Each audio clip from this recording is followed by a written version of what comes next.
Hey everybody, Matt here for Imagine Then Make. Thanks for stopping by.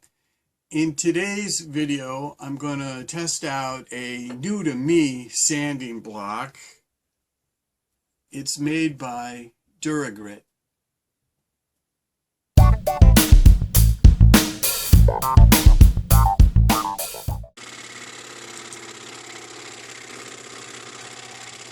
So here you see me cutting around the outside diameter of a circle on the scroll saw. This circle is made from 3/4 of an inch thick particle board, and you can see that the particle board is jumping pretty severely on the scroll saw table. Now this blade is pretty dull. I've been cutting with it for quite a while, and I just wasn't ready to stop and change it yet.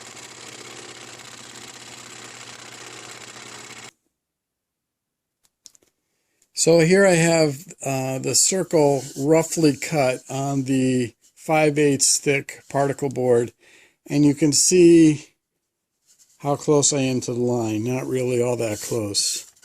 And I hope you saw on the saw that the board was jumping quite a bit, so what I decided to do was try and sand this closer to the line. So in order to do that, I took another scrap piece of particle board,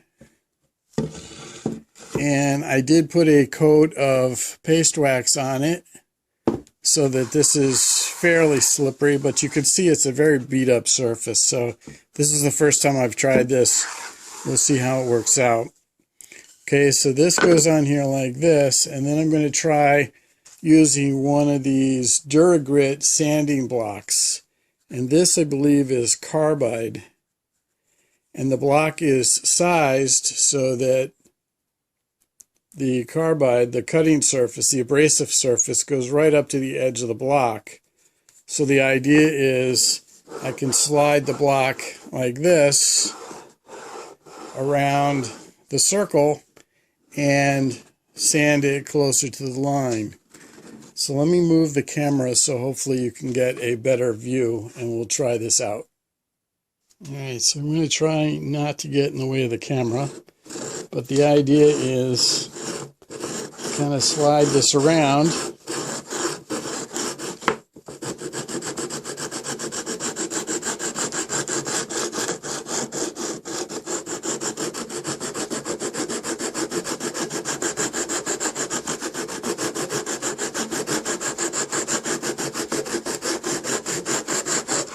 You can see how much material it's removing.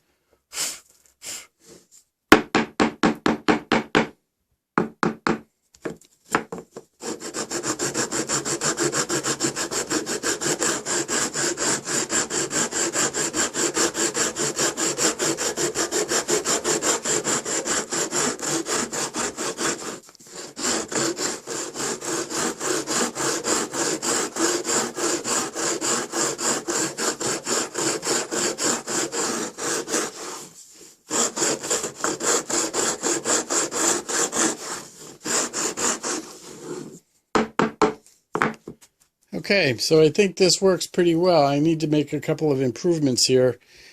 The first thing is, because this is a waxed surface, my workpiece slides around on it, so I have to press down extra heavy to try and keep it in place. So I need to figure out a way to keep that from moving around so much. And the second thing, well, I think that's really the main thing. So I need something between this surface and this surface to keep it from moving around, and that might just be 2 pieces of sandpaper glued together to keep this from sliding around. Let me see if I can put something together here. Got this piece of MDF that I've had for a long time, and I've got some 60 grit sandpaper glued to this side, and this side I've got 80 grit. So since this side right here is more slippery, I'm going to put the 60 grit down, and that seems like it holds it from sliding around too much. If I put my wheel on top of that, this 80 grit sandpaper will keep this from sliding around too much. And then if I take my Dura-GRIT sanding block, this should slide pretty easily on this waxed surface right here, like so.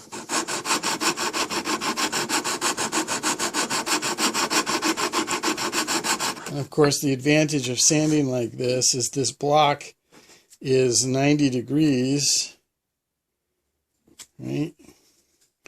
So we've got 90 degrees between the abrasive and the block. So sliding it back and forth keeps my angle here to be 90 degrees. And just for those that are curious, this is a 60 grit. And I believe this is Carbide. And it's from a company called Dura-GRIT. So let's keep going here.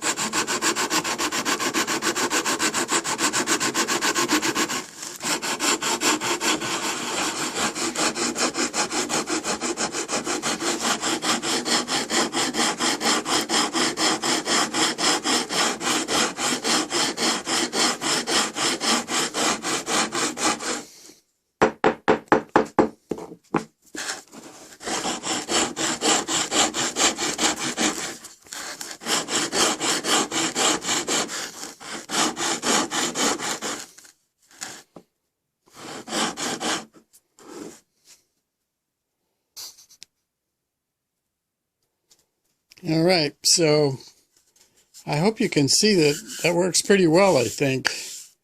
And you can see I'm much closer to the line now. Got a little bit more sanding to do, but I think using this sanding block in the arrangement that I have with the double-sided sandpaper, or the sandpaper glued on both sides of a piece of MDF, helps to keep this from moving around. I think this is a pretty good idea. So I'm going to keep sanding and make this one round, and also make the backer board round. And then I'll be back. So I think I'm done sanding. This is the 3/4 of an inch thick piece of particle board, and I'm actually very impressed and very encouraged. This seems like a reasonable way to make a very round circle using a scroll saw and then some kind of a sanding block like this.